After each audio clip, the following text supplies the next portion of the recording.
Good afternoon, Nico, Parker, Connor, and the rest of my 8th grade classes. This is lesson 8.5.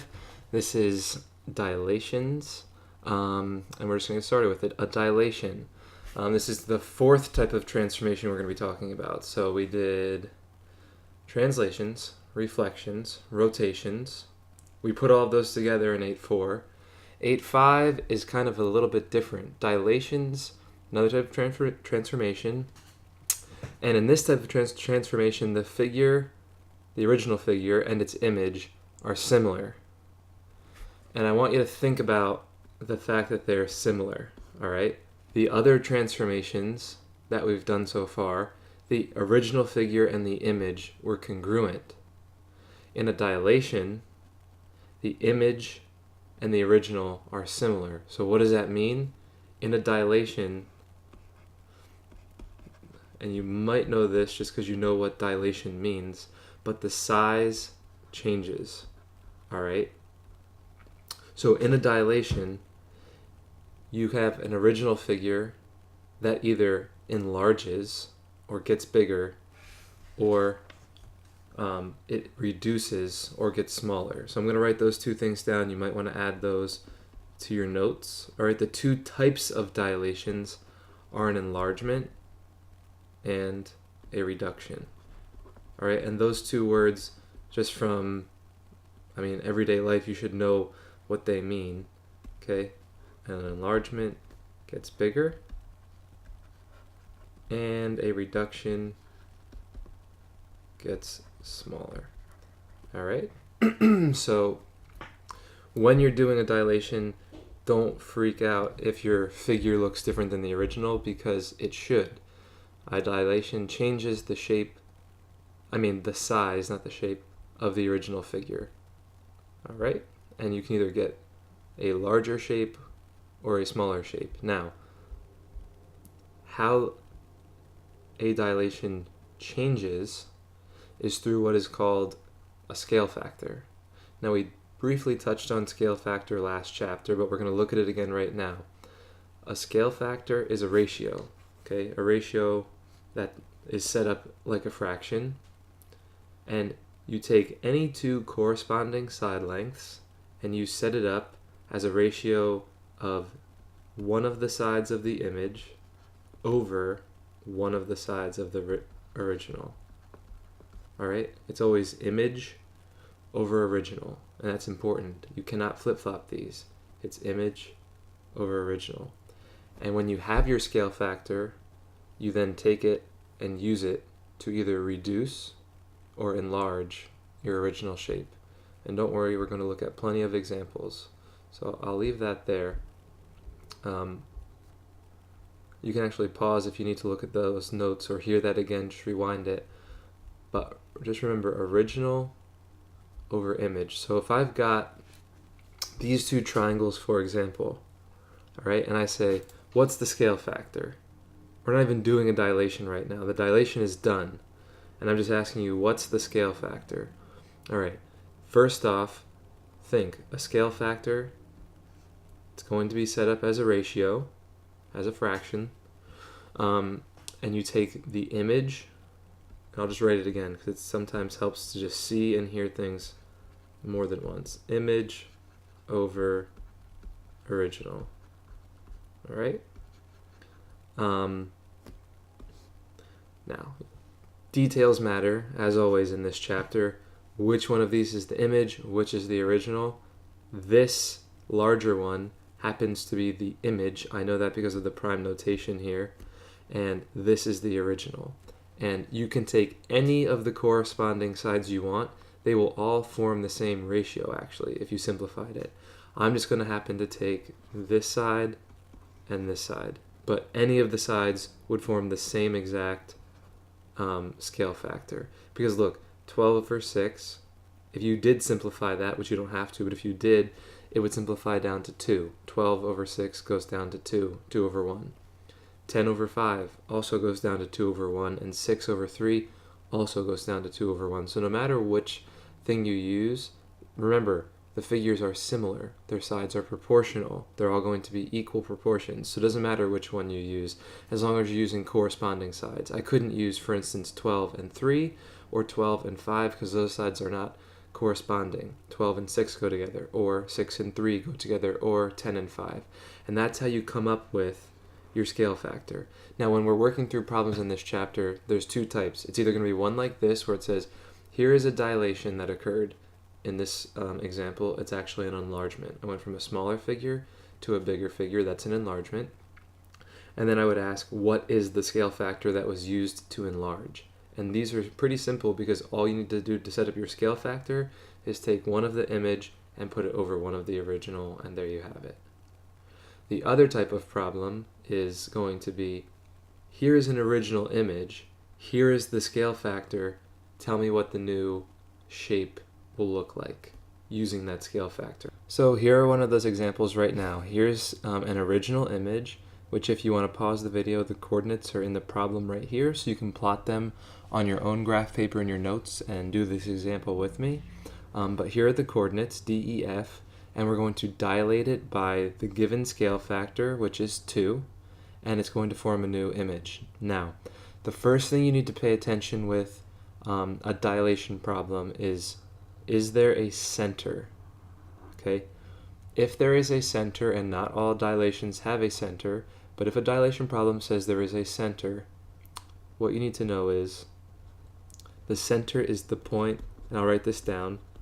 This is the point that does not move.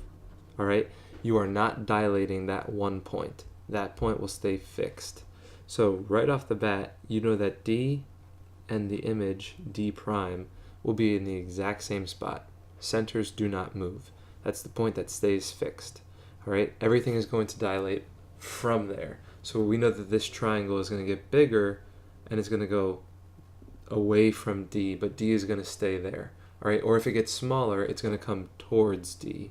So the center is kind of like the point you're either going towards or away, and it doesn't move.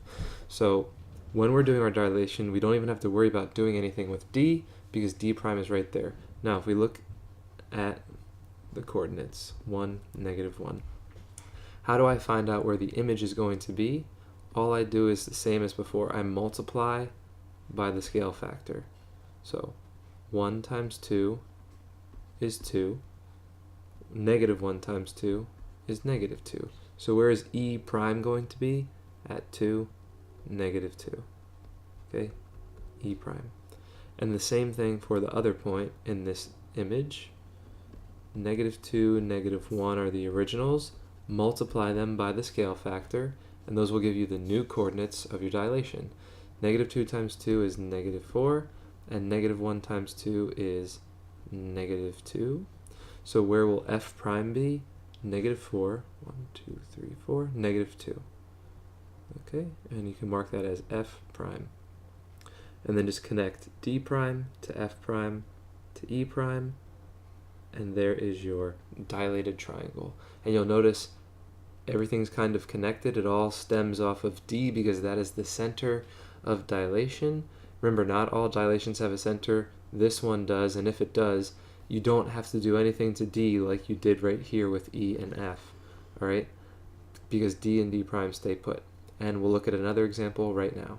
This one I already have plotted, and I listed the coordinates. So if you want, you can pause the video. If you have graph paper, plot these points out, label them, and then we'll go ahead and we'll do the dilation together. Or if you want to try by yourself, you can do it and then watch and see if you did it correctly. So I'm going to start by multiplying by the scale factor of 3/2. All right, this is going to move to -6, and then I know this is going to sound kind of weird, but I'll show you how to graph that in a sec. 3/2 times -1 is -3/2, right? Over here, we're going to end up at -3 and +3/2. Again, all I'm doing is I'm multiplying this times this, All right. This is going to be 3 over 2, 3 over 2. And then the last one is going to be 3 over 2, negative 3 over 2. All right, now some people are probably looking at this and freaking out like, I can't graph something if it's got a fraction. Yes, you can. Just think, what is the fraction 3 over 2 as a decimal? If you look at it as a decimal, it might be a little bit easier for you. All of those are 3 over 2 is equal to 1.5. So let's do the first one. Negative 6, 1, 2, 3, 4, 5, 6. And then negative 1.5. So you're going to go down 1.5. So k prime is there. And don't let a fraction or a decimal just mess you up when you're graphing. You just move that many units, 1.5, and it was negative, which is why I went down. All right, so there's k prime.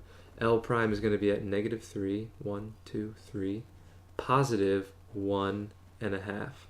So it's between 1 and 2 is 1.5, and that is L prime. All right, we're already starting to see this is an enlargement. It's expanding, it's getting bigger. So the next one is at 1.5, 1.5. So it's actually in the middle of a box. It's not even on a line, but that's okay. Just be careful. So there's M prime. And the last one is going to be 1.5, negative 1.5. And my N is in the way, but I'm just blacking it out. There's N prime. All right, and now you will connect your points. All right. Ooh, hopefully you can do straighter lines than me. All right, and there it is. You have your original figure, you have your dilated figure, it was enlarged, and how we did it was we multiplied each of the coordinates by the scale factor, got new coordinates, plotted the coordinates, and we're done. Now, I'm going to go back to the last one really quickly. This one had a center. Remember, if a dilation has a center, then you do not move that point. You do not multiply the coordinates by anything. All right? That point stays put. In this particular example that we just did, there was no center, so that every point is dilated and every point moves. All right? Some dilations will have a center, some dilations will not. All right? So then if it doesn't have a center, all the points, all the coordinates are multiplied and they move. We might as well do one more just to test it out. If you want to just pause and try yourself, that might be a good idea. I'm going to plot the points that are listed. 0, 0 is A, 0, 3 is B, 3, 3 is C, and 3, 0 is D. All right, so obviously we're forming a nice little rectangle. Okay, find the coordinates of the vertices of the image ABCD after a dilation with a scale factor of 4 over 3, and then graph the image. All right, so I'm going to start with A, which is at 0, 0, times 4/3. This is the easiest one. A prime is still at 0, 0, because anything times 0 is 0. So A and A prime don't actually move. They're right on top of one another. All right, the next point was B, which was at 0, 3, multiply it by the scale factor, and we're going to get B prime is at 0, because anything times 0 is 0, right? And then 4/3, I just lost where I am, 4/3 times 3 is 4. Okay, so B prime is going to be at 0, 4. C was originally at 3, 3 times 4/3, and that's going to end up being C prime at 4, 4. Again, I'm just multiplying this times this. So 4/3 times 3 is 4, 4/3 times 3 is 4, which ends up having C prime right above C at 4, 4. Ooh, I made a mistake. Should be here. 1, 2, 3, 4. 1, 2, 3, 4. All right, I was trying to go too quickly. do not rush. Okay, make sure you're paying attention to what you're doing, counting your points.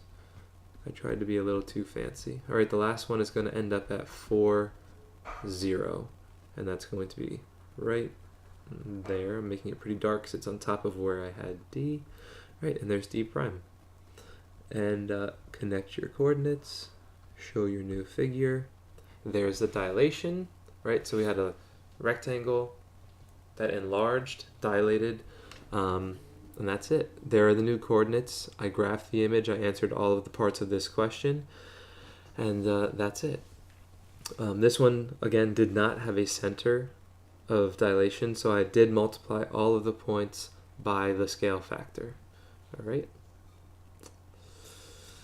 Here's, I'm going to do 2 of these and then we're done with this. So this is the other type of question that I originally had started with. Here is a dilation that's already done. What is the scale factor?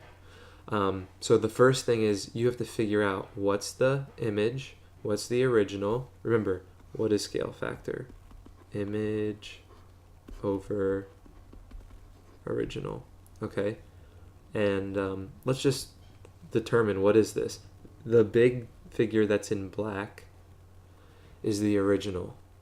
The smaller figure in blue is the image. So we have a reduction, all right? It gets smaller. And then the scale factor, you can take any one of the sides from the image and put it over the original. I'm going to use T prime R prime. This is 2 units. So it's 2 units long, and this is 1, 2, 3, 4, 5, 6, 7, 8 units long.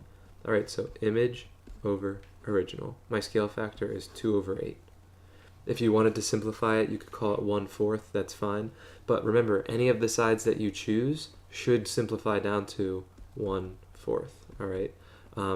This is 1, this is 4, this is 1, 2, this is 1, 2, 3, 4, 5, 6, 7, 8. All right, so all of them, this would be 1 over 4, 2 over 8.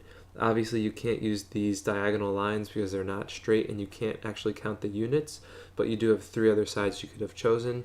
They all would be 1/4. So the scale factor, I would use 2/8, or if you wanted to be simplifying it, you could call it 1/4. But that's how you find the scale factor of a dilation. So let's do one more quick one. It really can't be any more simpler of an example than this. Just be careful on this one. Scale factor, we're finding it. Image over original.